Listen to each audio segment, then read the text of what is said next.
Ja, herzlich willkommen bei Cargold, meine lieben Freunde. Wir haben heute hier so richtig Flower Power und schreiben das Jahr 1968.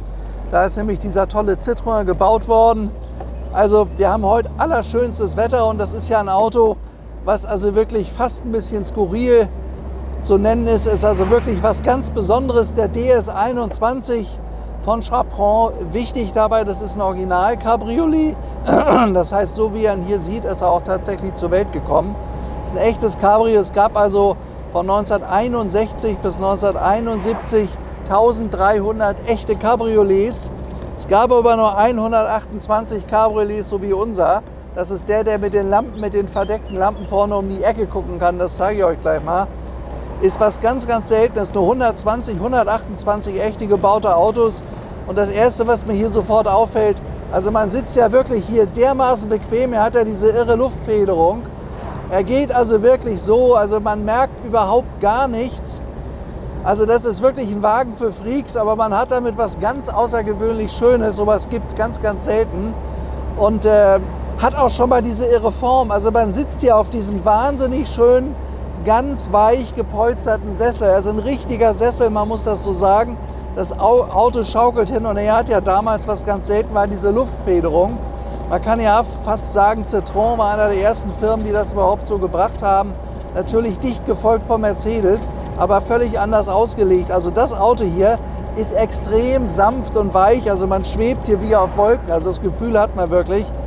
Es ist natürlich keine Rakete, also der Wagen hat 4 Zylinder, hat es nie mit 6 Zylindern gegeben und in der stärksten Variante, das ist unser hier 2,2 Liter Hubraum.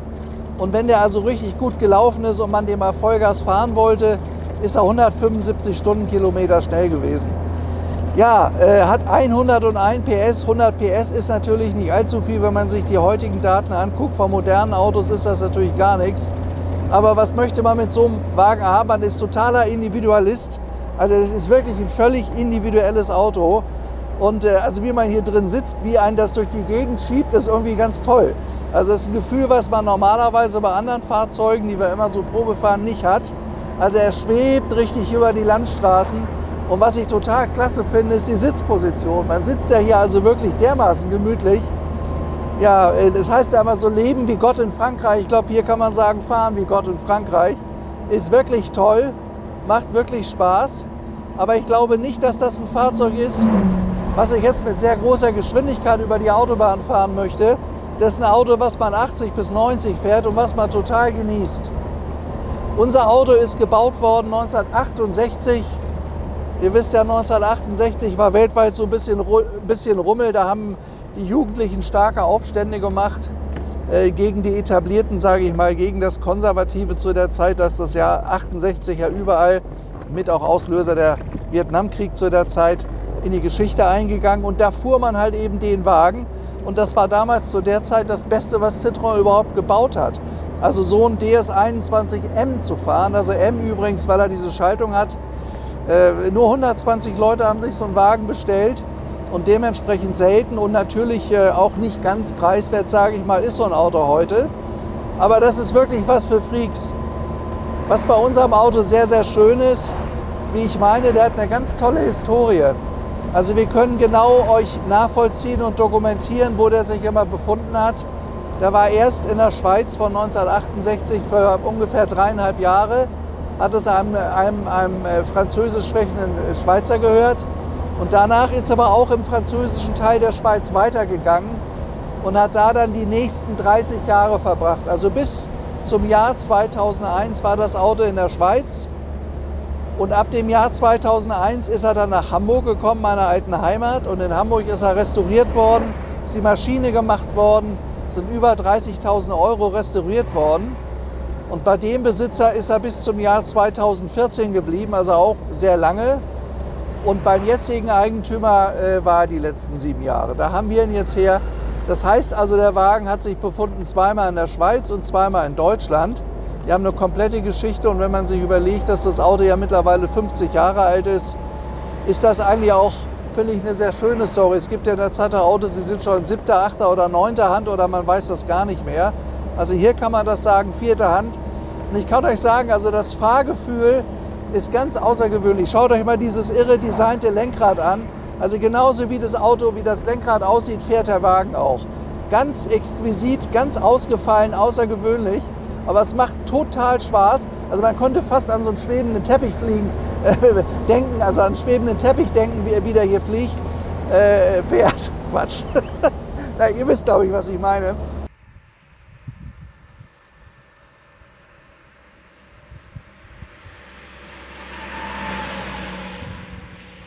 Ich kenne kein Auto, was sich auf diese Art und Weise bewegt.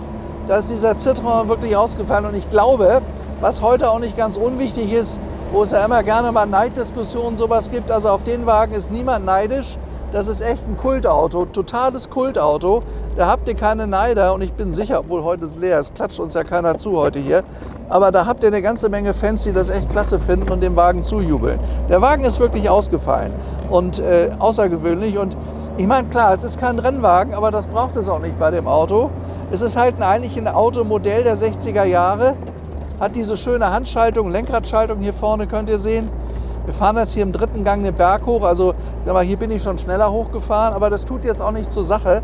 Man will die Landschaft genießen. Es ist wirklich was Außergewöhnliches und ich sag mal, wer Lust hat auf was Spezielles, was der Nachbar nicht unbedingt haben kann, dann muss er sich so ein Auto kaufen. Also ist wirklich was Schönes. Wir halten hier vorne gleich mal an. Ich zeige euch das mal so ein bisschen, weil der Wagen hat überall außergewöhnliche Designelemente. Schaut euch mal die Türgriffe an hier. Das ist ja wirklich toll. Die sind schön aus Chrom, aber in so einer Form und gleich so hier vorne gibt es das eigentlich bei anderen Autos so normalerweise nicht. Ist aber total edel gemacht. Dann hier vorne diese schöne Retro-Uhr im Retro-Design. Schaut mal hier vorne. Hier ist dieser wie nennt man der, Skalentacho. Das hat es ja bei der S-Klasse auch gegeben, beim 230S, beim 220S in den 60er Jahren war das so eine Skala. Das hat er auch noch, also man sieht, dass das Auto entwickelt wurde Ende der 50er, Anfang der 60er Jahre. Und insgesamt ist das Modell ja über 20 Jahre gebaut worden, war sehr erfolgreich, war damals wegweisend Ende der 50er Jahre, als er auf den Markt gekommen ist. Und ist jetzt ein Fahrzeug als Cabrio, wie gesagt, nur 10 Jahre gebaut, was sehr, sehr selten ist. Also bei Citroën muss man einfach sagen, das sind nicht immer die zuverlässigsten Autos gewesen, aber das war halt eben einfach so, das hat man hingenommen. Aber sie waren très chic, besonders die Franzosen haben immer was ganz Elegantes auf den Markt gebracht und das kann man dem Wagen nicht absprechen. Also elegant ist der hier wirklich. Ja, herzlich willkommen, das ist unser schöner Citroën DS21 heute in Oberbayern bei allerschönstem Wetter, bei 30 Grad. Da macht es auch Spaß, mit so einem Auto zu fahren. Die Besonderheit an unserem Auto ist, er ist nicht wie viele andere, hat eine einzelne Lampe, sondern er hat hier die abgedeckten Doppellampen. Und das Besondere war, die waren verbunden mit der Lenkung. Das heißt, wenn der um die Kurve gefahren ist, hat dieses Fahrzeug mit seinen Lampen auch um die Kurve geguckt. Gibt es ja heute auch bei den Autos, ist auch kein besonderes Extra mehr. 1970 war das was Besonderes. Unser ist ja ab 68 gebaut worden. Das ist also ein 68er Modell mit einer sehr geringen Stückzahl. Der Wagen ist mal in Weiß ausgeliefert worden, aber vor 15 Jahren hat sich jemand gesagt, Weiß sieht langweilig aus. Kann ich zum Teil ein bisschen verstehen, also Matching Numbers und so oder Matching Colors wollen die heute ja die Leute gerne haben. Das hat unser Auto nicht. Er ist in Weinrot lackiert, was ich aber finde, das steht im Wagen, weil er innen schwarz ist. Er hat die schönen Weißwandreifen, das muss man mögen oder auch nicht, also man kann es auch weglassen. Übrigens ist der Wagen jetzt von der Luftfederung hochgefahren. Also wenn er den startet, müsst ihr immer einen kleinen Moment warten, dann merkt ihr, wie das Auto sich hebt und dann könnt ihr losfahren. Wenn ihr den anmacht und einfach so losfahrt, dann schleift er auf den Boden, das ist nicht ratsam, ist nämlich der Auspuff ab. Nein, das würde ich nicht machen. So, ja, ansonsten Kopfstützen hatte der damals noch nicht. Ja, wäre vielleicht nicht schlecht, wenn er welche hätte, die kann man sich montieren, aber so ist halt eben original. Es ist ein sehr, sehr schickes Auto und es ist ja ein Chaperon. Also, da will ich noch mal hinten drauf gucken, das könnt ihr hier vorne sehen. Henri Chaperon war derjenige, der die Karosserien gemacht hat und das ist eine Usine, also das heißt ein Werkscabriolet. Man hat ja bei sehr, sehr vielen Autos das nachher umgebaut, weil man das einfach wunderschön fand, den Wagen offen. Und weil es nur so wenige gab, müsst ihr immer genau gucken, was für ein Fahrgestell hat er. Hat er eine Dokumentation? Ist er wirklich echt? Bei dem Auto ist das Tolle, der war in 4 verschiedenen Händen immer über einen ganz, ganz langen Zeitraum. Und die Leute haben wirklich Rechnung für Rechnung in den Ordner getan. Der Wagen ist komplett dokumentiert und komplett belegt. Das heißt, das Auto hat sich immer in dem Zustand befunden, wie er heute ist. Ist ein echtes Auto, ist nicht abgesägt worden, nicht verändert worden.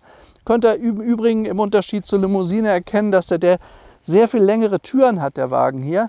Es ist ja nur ein Zweitürer. Limousinen, die gingen ja hinten so dann runter, waren ja auch sehr, sehr elegant. Die hatten 4 Türen, aber dementsprechend vorne kürzere Türen. Das ist alles original, so ist er gebaut worden. Übrigens hier unten auch nochmal in Chrom. Schriftzug Henri Champron, der hat es gebaut. Auch diese schönen Designelemente hier am Auto in Chrom, also finde ich wirklich toll. Ja, auch das Heck habt ihr vielleicht mal gesehen. Also erstmal hier diese eleganten Lichter. Wir haben ja kürzlich so ein Auto in Schwarz gehabt. Da haben wir auch einen Film gemacht, den haben wir verkauft. Der ist sogar nach Übersee gegangen. Also es gibt mittlerweile Kunden, die sowas so gut finden, dass sie sich sagen, das so ein Auto muss ich haben. Naja, und wenn man für eine Sammlung was wirklich Echtes haben möchte, da kommt man an so einem Auto kaum vorbei. Es gibt nur kaum welche, sind sehr wenige im Angebot. Das ist ein echter und schaut euch mal an, wie wunderschön der hier auf dieser Wiese steht. Finde ich absolut toll. Hier vorne übrigens auf der Ecke abgeknickter Tankdeckel. Dann hinten diese wunderschönen, ja, Kultlampen. Das ist ja wirklich Kult. Die gab es ja bloß so beim Citroën. Auch diese tolle Stoßstangeneinheit. Hier hinten ein bisschen Gummi, der Rest Chrom. Finde ich, hat ein wunderschönes Design. Und diese ganz niedlichen kleinen Doppelauspuffrohre hier vorne hat es nur bei diesem Auto gegeben. Sind ja üblicherweise größer, so 2 Rohre. Aber man darf nicht vergessen, er hat ja nur 4 Zylinder. Hat 100 PS, das ist ja nicht übermäßig viel. Also wirklich was Schönes. Und ich kann euch sagen, ich genieße das immer wieder, wenn ich mit so einem Auto mal fahren darf, weil das Fahrerlebnis mit dem Wagen ist was ganz Besonderes. Die Leute freuen sich, wenn man entdeckt wird in dem Wagen und es findet jeder gut. Jeder macht den, jeder macht so. Also es ist wirklich ein Flower Power Auto aus den End-60er Jahren. Ihr wisst ja, wie damals die Zeit war. Ja, ich habe heute in meiner Requisite bloß diese Brille dazu gefunden, End-60er Jahre. Aber ist ja auch wirklich cool. Ich versuche mich ja immer so ein bisschen so zu kleiden, dass das auch passt zu den Autos. Manchmal gelingt mir das, manchmal nicht, aber muss ja irgendwie alles ein bisschen passen. Ja, ich fahre jetzt mal los. Vielleicht auch noch mal vorne, was das Design angeht, hat ja einen super CW-Wert damals gehabt, der Wagen. Schaut euch das mal an, was der für eine tolle Stromlinienform hatte. Hier die Stoßstangenecken waren aus Gummi, hier Chrom. Aber alles sehr, sehr schick gemacht. Also wirklich très schick, kann man nicht anders sagen. Ja, hier ist die Innenausstattung. Hier könnt ihr sehen, das ist die erste Persenning noch. Die ist natürlich schon ein bisschen in die Jahre gekommen, aber es ist halt ein altes Auto und man muss ja nicht alles neu haben an so einem Auto. Das ist die Originalausstattung. Hier könnt ihr sehen, wie dick die sind. Also die Sessel, die sie da gebaut haben, die sind extrem bequem. Also das ist wie so ein Clubsessel, wo man da sitzt. Also es ist wirklich ganz außergewöhnlich. Gibt es so bei anderen Autos normalerweise nicht. Also man setzt sich dahin und man sitzt wie am Sessel vorm Fernseher. Das ist wirklich toll. Und dadurch, dass dieser Wagen so elegant schaukelt, weil der so toll luftgefedert ist, ja, es ist ein einmaliges Fahrgefühl. Also ich kenne kein weiteres Auto, wo man so chauffiert wird wie in dem Wagen. Das ist wirklich ganz außergewöhnlich. Und ich finde im Übrigen auch das Design, auch dieses spitze Design im Armaturenbrett, ist mir übrigens aufgefallen. Ich bin gerade kürzlich mit der neuen S-Klasse gefahren. Das haben die jetzt auch eingeführt bei der aktuellen S-Klasse. Da sieht das Armaturenbrett ähnlich aus. Ist ja wirklich verrückt. Die Idee hatte Citroën schon vor 50 Jahren. Also dieses Angeknickte, das gab es damals schon. Ist, finde ich, ein schönes Designelement und man hat das Gefühl, was man hat in einem Auto, ist eine ganz tolle Rundumsicht. Also das haben die wirklich geschafft. Hier steht ja auch nichts mehr im Weg. Man kann frei nach hinten runter gucken. Auch vorne diese schöne, relativ senkrecht stehende Scheibe hat einen tollen Rundumblick.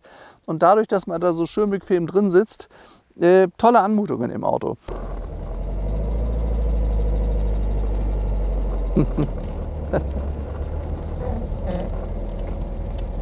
Okay. So, jetzt fahren wir mal weiter. Schaut euch mal diesen toll designten Halt. Also das ist ganz toll. Das liegt super in der Hand. Ich kenne das so gar nicht von anderen Autos. Jetzt fahren wir mal wieder los.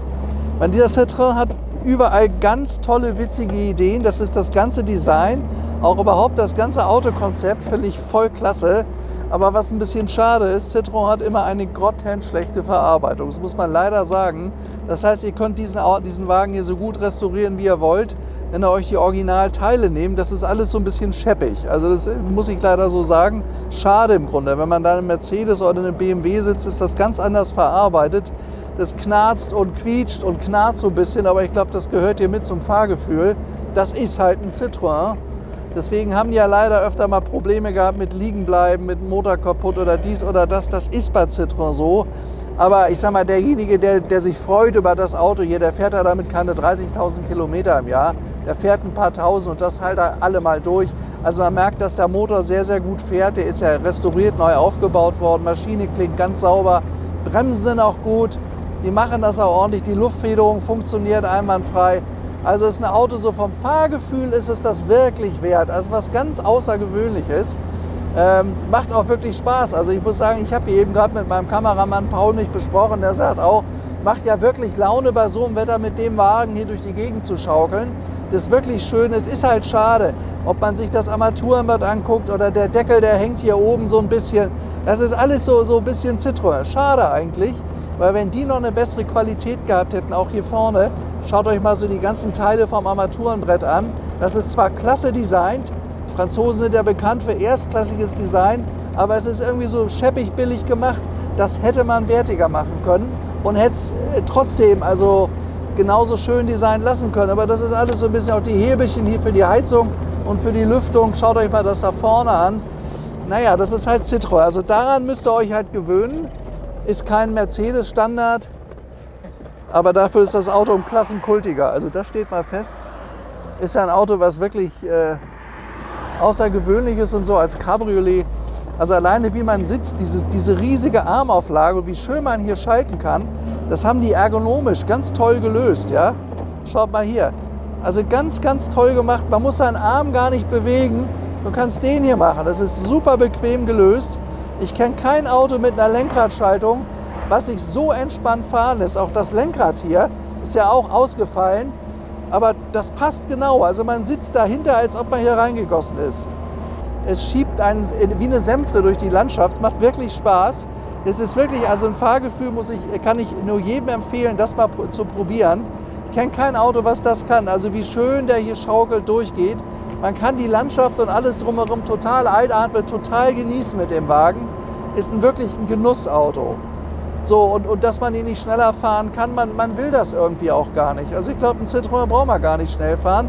Da geht es um das Fahren an sich, um das Genießen, um die schöne Art dieser völlig entschleunigten Fortbewegung. Total entspanntes Fahren. Das genieße ich wirklich. Es ist total ruhig. Wir haben ja viele Autos, die ganz starke Motoren haben, wo man wirklich richtig gefordert ist, wo man sehr aufmerksam fahren muss. Also hier kann man das durch die Landschaft schaukeln richtig genießen. Finde ich total schön. Ist etwas, was man so selten hat. Ich meine, wir haben heute auch das große Glück, dass es sehr, sehr leer ist. Ich glaube, die Leute liegen alle am See und sind baden. Wir haben mal 30 Grad, blauer Himmel. Heute ist natürlich traumhaft. Aber mit so einem Auto hier ohne jeden Verkehr durch die Gegend gefahren zu werden, das macht Spaß. Da ist ja sogar eine Wiese, über die wir fahren können. Das ist ja ganz toll.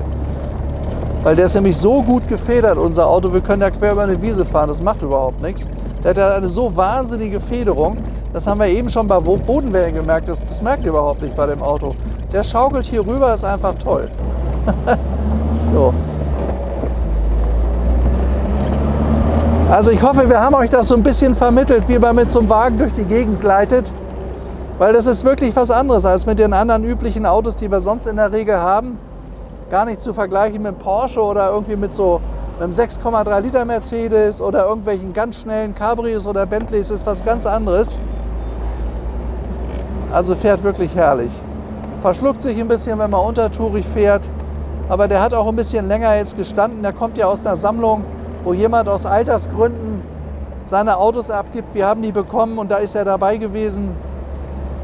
Aber er fährt wirklich schön. Also ich wüsste jetzt auch gar nicht, was man hier reparieren müsste. Ich denke, das funktioniert alles gut. Und den Qualitätsstandard von Citroën, den können wir halt nicht verbessern. Das ist Citroën. Und wenn man sagt, man möchte die Dinger alle Originalwaren haben, so sind die gebaut worden. So sieht das dann aus. Würde ich gar nichts dran machen. Das ist original, das sind die Schalterchen, Style 60er Jahre, Radio, ganz abgefahren eigentlich. Sieht so ein bisschen aus wie Raumschiff Orion damals.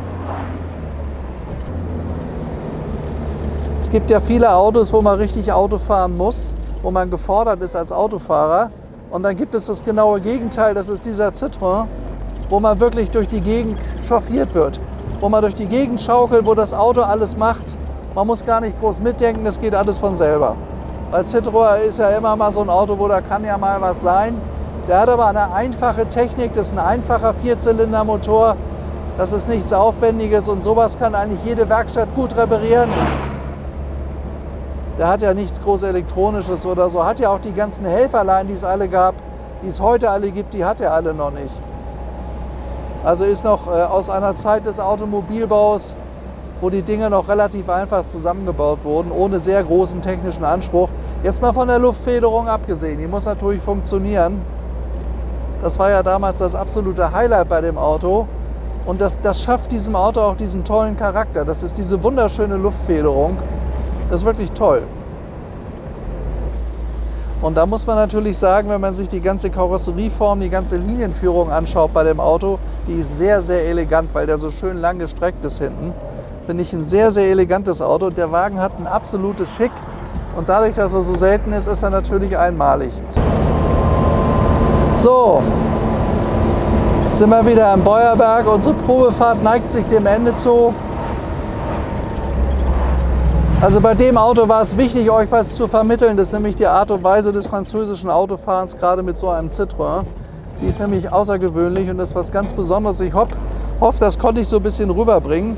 Und ihr könnt mir, glaube ich, ansehen, wie entspannt ich hier fahre. Es hat mir echt Spaß gemacht. War was Außergewöhnliches. Also wirklich schön.